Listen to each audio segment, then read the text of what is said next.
welcome to today's deep dive. We're gonna be diving into the Bhagavad Gita. Oh, cool. Yeah, and specifically, we're looking at chapter 2, Okay. which is really all about detachment and the nature of reality. Yeah, and you know what's interesting about that is that those are like such ancient ideas, but they're so incredibly relevant to navigating like the complexities of modern life. Oh, absolutely. Like Aren't how do Yeah. we deal with all this stuff that's coming at us constantly? Right. Exactly. So to set the stage a little bit, Yeah. the Gita is a dialogue between Arjuna, a warrior, and his charioteer Krishna, Mm-hmm. who's also, by the way, an avatar of God. Oh, wow. And they're on a battlefield. Okay. And Arjuna is facing this like moral crisis. You know, he's got to fight his own relatives. Oh, that's a tough one. Yeah, it's a really powerful setup. Yeah. And so instead of like giving him battle strategies or anything like that, Right. Krishna's like, no, let's talk about some deeper philosophical truths. Oh, that's cool. So it's not about like how to win the battle. It's like how to actually like live your life. I like that. Yeah. So one of the big ideas in the Gita, and this one always kind of blows my mind, Yeah. is that the physical world, like the stuff we experience with our senses, you know, what we see, touch, smell, taste, all that, Mm-hmm. that might not actually be the ultimate reality. Whoa, that's a big one. Yeah.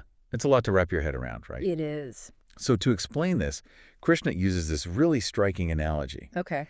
He compares the physical world to clothing. Hmm.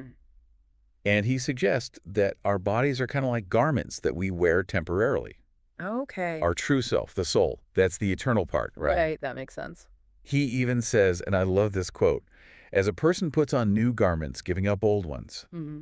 the soul similarly accepts new material bodies, giving up the old and useless ones. That's a beautiful image. Yeah, it really is. Yeah. It's like we're seeing, I don't know, the surface layer, but there's this whole deeper dimension that we often just kind of overlook. Mm-hmm. Have you ever like just stopped and thought about that? That like what we perceive as reality Yeah. might just be like a tiny little sliver of a much grander picture. It's a real mind bender when you think about it that way. Oh, it totally is. Yeah. And so from this idea that the world is kind of like temporary, Krishna leads us to this concept of detachment. Okay. You know, when I first heard about detachment, I was picturing like some dude giving up all his possessions and being a hermit, Yeah. Yeah, I could see that. you know, just living in a cave or something. yeah. But as I learned more about it, Mm-hmm. it's not about renouncing the world entirely. Not necessarily. It's more about shifting our focus. Okay. It's realizing that clinging to material things Mm-hmm. or to specific outcomes even Yeah. can lead to suffering because all that stuff is temporary anyway. So it's more of like an internal shift Yeah. in how we relate to the world than making like outward changes. Yeah, exactly. Interesting. And here's the thing that I thought was really interesting is that Krishna doesn't advocate for like Right. just doing nothing, Yeah. like just sitting around and being passive. Mm-hmm. He actually encourages us to act, Okay. to fulfill our duties, Yeah. but to do so without being attached to the results. So how does that work? Like, how do you act but not care about the outcome? Yeah, that's what I was wondering too. Yeah. It sounds paradoxical, right? Yeah, it does. Like, wouldn't that just lead to apathy or like lack of motivation? Yeah, that's a great question. Yeah. Think of it like Okay. a gardener Okay. I like that. who finds joy in the whole process of gardening. The planting, the nurturing, the Yeah. tending to the plants. Yeah. They're not just focused on the harvest. Gotcha. Their happiness comes from the act of gardening itself, I see. not just the end result. Okay. I like that. So it's about finding the joy in the doing Yeah. rather than just the outcome. So like, let's say you're facing a challenging work project, right? Mm-hmm. Could you apply that same gardener's mindset? Absolutely. Imagine approaching the project with a focus on like doing your best, Mm. on learning and growing through the process. Yeah. Rather than just fixating on whether you get like a promotion or recognition or whatever. Oh, that makes a lot of sense, actually. Right. It seems like shifting your focus in that way Mm-hmm. could really alleviate a lot of the pressure and anxiety that we Yeah. often have when we're striving for specific outcomes. Right. Exactly. Is that something you found to be true in your own life? Definitely, like when I'm overly attached to a specific result, Mm. I tend to experience way more stress and disappointment. Yeah. But when I can shift my attention to the process, to the things that I can actually control, Yeah. I find way more peace Well, and enjoyment regardless of the outcome. That's really powerful. Yeah, It's making me think about all the areas of life where we could apply that. right. It's everywhere. And to dive even deeper into this whole detachment thing, Right. Krishna introduces these three things called gunas. The gunas. Okay, tell me more about these gunas. So think of them Yeah. like fundamental forces of nature Okay. that influence our thoughts and our actions and our perceptions. Mm-hmm. Okay, so there's sattva, Okay. which represents purity, goodness, and light. Okay. And then there's rajas, associated with passion, activity, and restlessness. Okay. And then tamas, Okay. which represents ignorance, inertia, and darkness. So these three forces are kind of constantly influencing how we experience the world and how we make choices. Exactly. It's like they're always at play. So if I'm feeling like really peaceful and clear-headed, Yeah. that might be sattva at work. That's probably sattva, yeah. Okay, but if I'm like restless and ambitious Yeah. driven, that could be rajas. That sounds like rajas for sure. And tamas, I'm guessing that's like when I can't get off the couch. Yeah, like procrastination, laziness, feeling stuck. That's all tamas territory. Wow, it's like we're peeling back the layers of our minds Right. and seeing the mechanics at work. Exactly. So is the goal to like eliminate some of these gunas? That's a good question. Or is it more about finding a balance between them? Yeah, that's something we'll definitely explore in the next part of our deep dive. Okay, cool. But for now, Yeah. I would say just pay attention to your own thoughts and actions Okay. throughout the week. Okay, so I'm taking notes. Let's see if you can recognize the influence of these gunas Yeah. in your own life. Like which force is most dominant at any given moment? Yeah, exactly. Ooh, I like that. It's like being a detective of your own inner world. Totally. And the more we understand these forces, Mm-hmm. the more consciously we can navigate our lives. Ooh, that's good. I like that. Right. It's about taking control Yeah, it is. instead of just being swept along. Yeah, I like that a lot. All right, so next time we're going to be looking at Dharma Okay, looking forward to that. and how it all fits together. Awesome. Yeah. Cool. Okay, so we've been talking about these gunas, Yeah. these forces that kind of shape our thoughts and actions. It's like Yeah. a whole new way of understanding my inner world. Yeah, it's a framework that offers a lot of depth. Yeah. And, it's not just about recognizing these forces. Yeah. It's about using that awareness to make more conscious choices. Okay, so that's where it gets really interesting to me. Okay. If we know that sattva, rajas, and tamas are kind of like at play, can we actively choose to act in a way that aligns with, say, sattva more often? Yeah, that's a key question. Yeah. And the Gita seems to suggest we can. Okay. It's not about suppressing certain gunas entirely, but it's more about cultivating the ones that lead to greater clarity, peace, Okay. and ultimately a more fulfilling life. So it's not about striving to be like a perfectly sattvic person all the time. Right. Exactly. It's more about noticing when those tamas-fueled procrastination urges are kicking in Yeah. and choosing a different path. Exactly. Awareness is the first step. Okay. Then comes the intention to act in alignment with the qualities you want to cultivate. Yeah. The Gita presents this as a path toward balance and fulfillment. Okay, I can see that. That makes sense. Yeah. So where does this concept of Dharma fit into all this? Oh, good question. We touched on it a little bit before. Yeah. And I know it's like a central theme in the Gita. Dharma's a big one. Yeah. It's multifaceted, often translated as duty, Mm-hmm. but it encompasses so much more than just fulfilling obligations. Okay, like what? It's about our inherent nature, our unique purpose, the actions that align with our highest selves. So it's not just about doing what's expected of us. Right. It's about living in a way that's true to who we really are. That's a beautiful way to put it. Yeah. And the Gita suggests that acting in accordance with our Dharma isn't just beneficial for us as individuals. But for society as a whole, Oh, interesting. yeah, it has a ripple effect. So how do we figure out what our Dharma is? Right. That's the big question. Yeah, that feels like a pretty big question. It is a profound question. Yeah. And the Gita offers some guidance. Okay. It points to self-reflection as a key tool, All right. encouraging us to understand our unique talents, our inclinations, our values. Okay. It also suggests paying attention to how our actions impact the world around us. So it's not like there's this giant Dharma dictionary where we can just look up our purpose. Right. It's more about tuning into our own inner compass Exactly. and observing how we interact with the world. It's an ongoing process of discovery and refinement. Yeah. Okay. And it's important to remember that our Dharma can evolve as we grow and change. That makes sense. Yeah. Thinking back on times when I felt most fulfilled. Yeah. It's often been when I'm doing something that feels aligned with my passions, my skills, my sense of purpose. Yeah, that's Dharma in action. Maybe that's it. Maybe that's Dharma in action. It sounds like you're on the right track. Okay, cool. Yeah.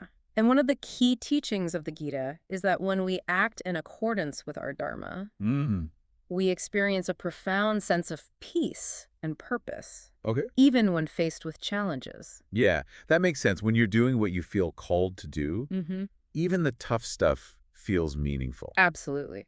But here's a question that's been kind of swirling in my mind. Okay. How does this idea of Dharma connect with the concept of detachment that we discussed earlier? Ah, that's a brilliant question. Yeah. It gets to the heart of Krishna's teachings. Okay. He emphasizes that we should fulfill our Dharma without being attached to the results. Wait, so it's like the gardener analogy again. Exactly. We should pour our hearts into our Dharma, into our purpose, but not get fixated on the specific outcomes. The Gita reminds us that we have control over our actions, Yeah. but not necessarily the results. By detaching from the outcome, we free ourselves from anxiety and disappointment. Yeah. And we're able to act with greater clarity and purpose.